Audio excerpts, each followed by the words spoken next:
পোকামাকড়, ছত্রাক, ব্যাকটেরিয়া নিয়ন্ত্রণে বাগানের পাহারাদার হিসাবে এক ঘরোয়া পদ্ধতি নিয়ে আজকের এই আলোচনা। কাজেই বুঝতে পারছেন আজকের যে আলোচনাটা হতে চলেছে বাগান প্রেমী মানুষদের কাছে একটা গুরুত্বপূর্ণ আলোচনা। তাই আমার প্রিয় বন্ধুদের কাছে আমি অনুরোধ করব ভিডিওটাকে স্কিপ না করে সম্পূর্ণ ভিডিওটা দেখার জন্য।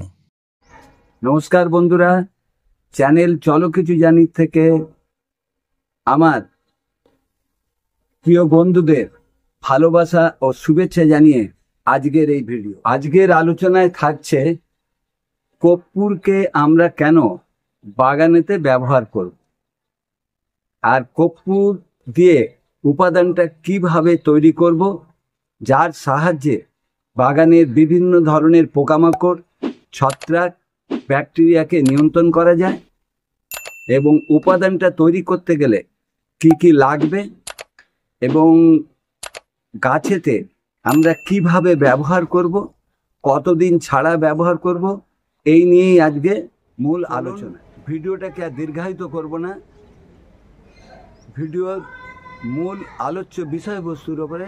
এই উপাদানটা তৈরি করতে গেলে যে জিনিস দরকার সেটা হচ্ছে কর্পূর কিছুটা লাগবে, আর জল লাগবে, আর একটা শ্যাম্পু লাগবে। তো আপনারা দেখেছেন বাজারে আমরা এই ধরনের কর্পূর পাই। এই কর্পূর আমরা ঘরোয়া কাজে ব্যবহার করে থাকি, বিভিন্ন ধরনের পোকামাকড়কে তাড়াতে, খাবার জলে দূষণমুক্ত করবার জন্য আমরা ব্যবহার করি। তো এই কর্পূরটাকে আমরা আমাদের বাগানের গাছেতে যদি পরিমাণ মতন, সময় মতন ব্যবহার করতে পারি, তাহলে আমরা বাগানের গাছকে অনেক দিক দিয়ে সুরক্ষায় রাখতে পারি। এবারে শুধু এই কর্পূরটা ব্যবহার করলেই হবে না, এই কর্পূরটাকে ঠিক মতন প্রসেস করে আমাদের বাগানের গাছেতে ব্যবহার করতে হবে। তো এই কর্পূরটাকে গুঁড়ো করে নিতে হবে। গুঁড়ো করার পর যেটা দাঁড়াবে ঠিক এরকম, দেখতে পেয়েছেন, এরকম গুঁড়ো হয়ে গেল। এই গুঁড়ো কর্পূরটাকে আমরা আমাদের গাছেতে প্রয়োগ করব। এবারে বলবেন কিভাবে প্রয়োগ করব, বলছি, দেখতে থাকুন।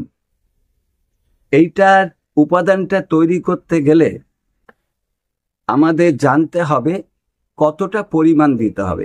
এই পরিমাণটা নির্ভর করে কোন ধরনের গাছেতে আমরা ব্যবহার করব, গাছটা ছোট গাছ না গাছটা বড়, না গাছেতে এই ছত্রাক বলুন, ব্যাকটেরিয়া বলুন, বিভিন্ন পোকামাকড় বলুন, কতটা পরিমাণে আক্রান্ত করেছে, কতখানি আক্রান্ত হয়েছে, তার উপর নির্ভর করে এই কর্পূরের পরিমাপটা আমরা ব্যবহার করব। সাধারণত আমরা বাগানের গাছেতে এই কর্পূর ব্যবহার করতে পারি 0.5 থেকে 8 গ্রাম পর্যন্ত।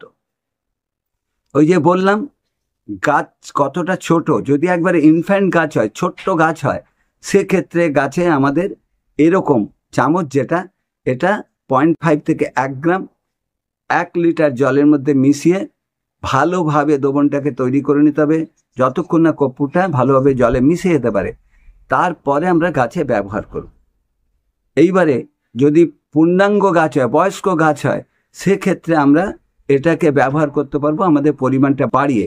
ওই যে বললাম 0.5 গ্রাম থেকে 7 থেকে 8 গ্রাম 1 লিটার জলে গুলে ব্যবহার করতে পারি। তো আপনাদের দেখাবার জন্যে আমি এখানে 1 গ্রাম কর্পূরকে জলে গুলে কিভাবে ব্যবহার করব দেখাবো। আর এই কর্পূরটাকে আমরা গাছেতে 3 ভাবে ব্যবহার করতে পারি। এক হচ্ছে আমরা জলে দ্রবণ করে ফলিয়ার স্প্রের মাধ্যমে ব্যবহার করতে পারি। 2 হচ্ছে গাছের মাটিতে আমরা ব্যবহার করতে পারি। গাছের মাটিতে ব্যবহার করলে মাটিবাহিত যে সমস্ত রোগ আছে, মাটিবাহিত যে সমস্ত ব্যাকটেরিয়া, ভাইরাস রয়েছে, তাদের থেকে গাছকে সুরক্ষা দিতে পারবো। আর এর একটা ঝাঁঝালো এমন গন্ধ থাকে, পরিবেশটাকে অনেকখানি সময় ধরে ওই গন্ধটা ছড়িয়ে রাখে। তাই এটাকে আমরা যখন ঠিক আমরা ঠাকুরের যেমন আরতির সময় ব্যবহার করি কর্পূর দানিতে, এই কর্পূরের ডালা তখন গুঁড়ো নয়, তখন ওই কর্পূরের ডালাটাকে কর্পূরদানিতে দিয়ে আগুন লাগিয়ে ঠিক সন্ধ্যের সময় আমরা যদি বাগানের চারধারে একটু ওই আরতির মতন করে দিয়ে দিতে পারি, তাহলে ওই কর্পূরের গন্ধে যে ক্ষতিকারক পোকাগুলো রাত্রিরে এসে বাসা বাঁধে তারা দূরে সরে যাবে, তারা ওই গন্ধ সহ্য করতে পারবে না। এই 3 ভাবে আমরা ব্যবহার করতে পারি। তা আমি আজকে এখন আপনাদের দেখাবো 2 ভাবে ব্যবহারের পদ্ধতি। এক হচ্ছে এটাকে ফলিয়ার স্প্রের মাধ্যমে কিভাবে ব্যবহার করতে হয়, চলুন জেনে নেওয়া যাক। দ্রবণ তৈরির জন্য এখানে আমাদের 150 থেকে 200 ml জল নিতে হবে। এই 200 ml জলের মধ্যে এই যে 2 চামচ দেখছেন, এই চামচের 1 চামচ কর্পূর আমি এই জলের মধ্যে মিশিয়ে দেবো। এটা বলেছি, এটা নির্ভর করে কতখানি আক্রান্ত হচ্ছে আর কত বড় গাছ তার উপরে। ম্যাক্সিমাম 7 থেকে 8 গ্রাম আমরা ব্যবহার করতে পারি। আমি আপনাদের দেখাবার জন্য ফলিয়ার স্প্রের মাধ্যমে এমনভাবে ব্যবহার করব যাতে 1 থেকে 1.5 গ্রাম ব্যবহার করলে সমস্ত গাছেতেই আমরা স্প্রে করতে পারবো। এই 1 গ্রাম কর্পূরকে বা 1.5 গ্রাম কর্পূরকে এই 150 ml জলের মধ্যে আমি ফেলে দিলাম। ফেলে দিয়ে এই জলটাকে খুব ভালোভাবে মেশাতে হবে, কর্পূরটাকে জলের মধ্যে ভালোভাবে মেশাতে হবে। এটাকে খুব ভালোভাবে মিশিয়ে যেতে হবে, নেড়ে নেড়ে নেড়ে নেড়ে মেশাতে হবে। এবারে এটাকে চাপা দিয়ে 2 ঘন্টা আমি রেখে দিয়ে কিভাবে এটাকে গাছে প্রয়োগ করব আপনাদের দেখাচ্ছি। এছাড়াও এই কর্পূরকে আমরা গোটা হিসাবেও গাছে ব্যবহার করতে পারি। গোটা হিসাবে ব্যবহার করলে কি উপকারে আসে, তবে অনেক সময় দেখতে পান যে পিঁপড়ে, কেন্ন, স্ন্যাক, শামুকের উপদ্রব হয়। তো ওই শামুক বা স্ন্যাক এসে কি করে, মাটির থেকে এসে টব বেয়ে উঠে গাছের মাটি দিয়ে গাছে এসে গাছের কাণ্ডকে চিবিয়ে খেয়ে নষ্ট করে।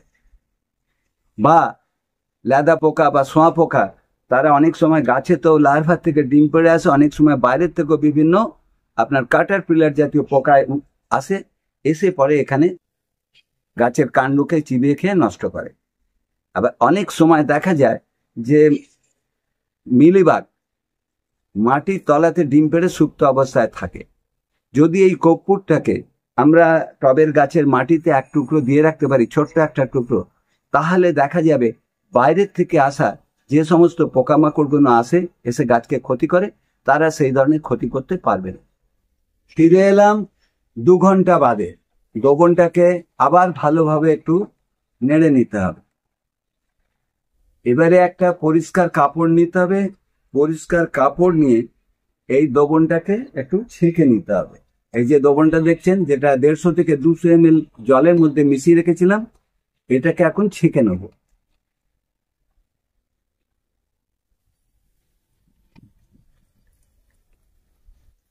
এবারে এই যে 150 ml দ্রবণটা তৈরি হলো, এর সাথে 1/2 চামচ শ্যাম্পু মেশাবো।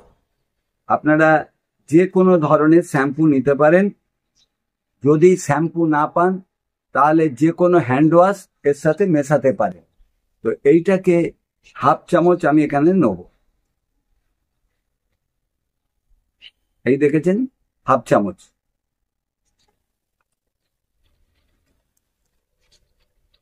এবারে বাকি 800 ml জল এর সাথে মেশালাম, তাহলে দ্রবণটা আমার তৈরি হলো 1 লিটার। এটাকেও ভালোভাবে মেশাতে হবে, তাহলে দ্রবণটা আমার গাছেতে ব্যবহারের উপযোগী তৈরি হলো।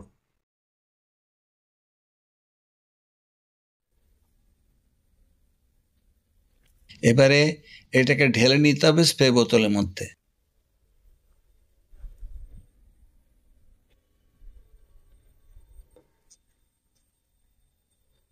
এটাকে বোতলে নেওয়ার পর ভালো করে একটু ঝেঁকে নেবেন। ঝেঁকে নিয়ে যে কোনো ধরনের গাছেতে এটাকে ব্যবহার করা যেতে পারে, বিশেষ করে আউটডোর প্ল্যান্টে। ফলের গাছে ব্যবহার করতে পারবেন, সবজি গাছে ব্যবহার করতে পারবেন, বা বিভিন্ন ধরনের ফুল গাছেও ব্যবহার করতে পারবেন। এবারে বলবেন কতদিন ছাড়া এটাকে ব্যবহার করা যেতে পারে। এটাকে ওই যে বললাম আক্রান্তের পরিমাণের ওপর, যদি দেখেন গাছে ভালোভাবে আক্রান্ত হয়ে গেছে তাহলে সেক্ষেত্রে প্রতি 7 থেকে 10 দিন অন্তর এটাকে স্প্রে করতে হবে।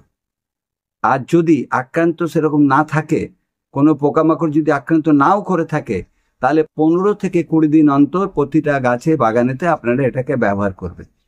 ব্যবহার করলে বিশেষ করে মিলিবাগ আক্রান্ত যে গাছগুলো রয়েছে, আপনারা বিভিন্ন ধরনের জৈব ঘরে তৈরি কীটনাশক ব্যবহার করে যখন সুরাহা করতে পারবেন না, তখন এই জিনিসটা একবার মিলিবাগের উপরে স্প্রে করে দেখবেন অনেক উপকার পাবেন।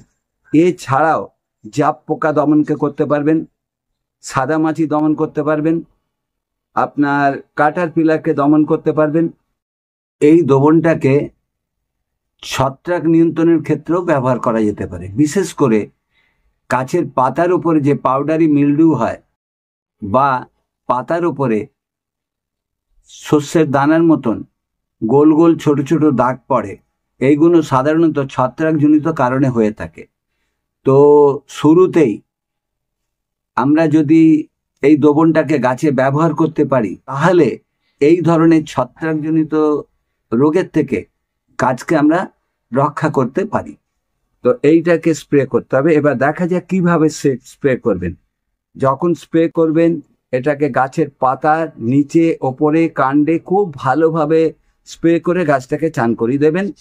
কখন করবেন না, এটা বিকালবেলা সূর্য ডুবে যাওয়ার পর সন্ধ্যে লাগো হচ্ছে, এই সময়তে আপনারা এটাকে গাছে স্প্রে করবেন।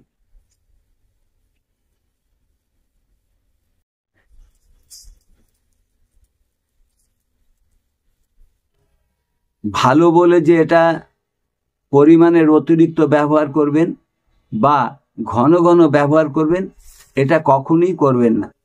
কেন, অতিরিক্ত বা পরিমাণের বেশি যদি ব্যবহার করেন, তাহলে গাছের ওপরে খারাপ প্রভাব ফেলতে পারে।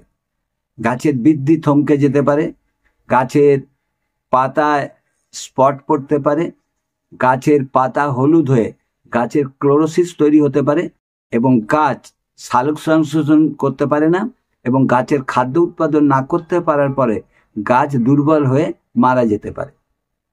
আর ঘন ঘন ব্যবহার করলে পারে কি হবে, পরিবেশের উপরেও প্রভাব ফেলতে পারে। কেন, প্রকৃতিতে যে ভালো পোকামাকড় রয়েছে, উপকারী পোকামাকড় রয়েছে, সেই পোকামাকড়গুলো ধ্বংস হতে পারে। ফলের গাছেতে ফুল থাকা অবস্থায় কোনো মতেই এটাকে ব্যবহার করা যাবে না। কারণ যদি আমরা ফলের গাছে ফুল থাকা অবস্থায় এটাকে ব্যবহার করি, তাহলে পরাগায়ন করতে যে সমস্ত উপকারী পোকাগুলো আসে তাদের ক্ষতি হবে, তারা মারা যাবে। তার ফলে আমাদের গাছের সার্বিক ক্ষতি হবে, গাছের ফল আসতে পারবে না, কেন পরাগায়ন ঠিক মতন হবে না বলে। ঘনত্বের পরিমাণটা নির্ধারিত নিজেদেরই করতে হবে। গাছের বয়স আর কিরকম ধরনের সংক্রমণ হয়েছে তার উপরে এটা কতটা পাতলা করবেন, কতটা ঘন করবেন। মানে 1 লিটার জলে 1 গ্রাম দেবেন, না 2 গ্রাম দেবেন, না 3 গ্রাম দেবেন, না 5 গ্রাম দেবেন, না 6 গ্রাম দেবেন, সেটা নির্ভর করবে গাছের বয়স। পরিণত গাছ হলে পরে 1 লিটার জলেতে 5 থেকে 6 গ্রাম দিলেও চলবে। বর্ষার সময় এটাকে ব্যবহার করা যাবে না। প্রখর রোদেতে এটা ব্যবহার করা যাবে না। এটা ব্যবহার করতে হবে সন্ধ্যের সময়। বাগানের সমস্ত গাছে এটাকে ব্যবহার করতে যাবেন না। প্রথমে অল্প কিছু গাছেতে, 1-2 গাছেতে ব্যবহার করে দেখুন তার প্রতিক্রিয়া কি দাঁড়ায়।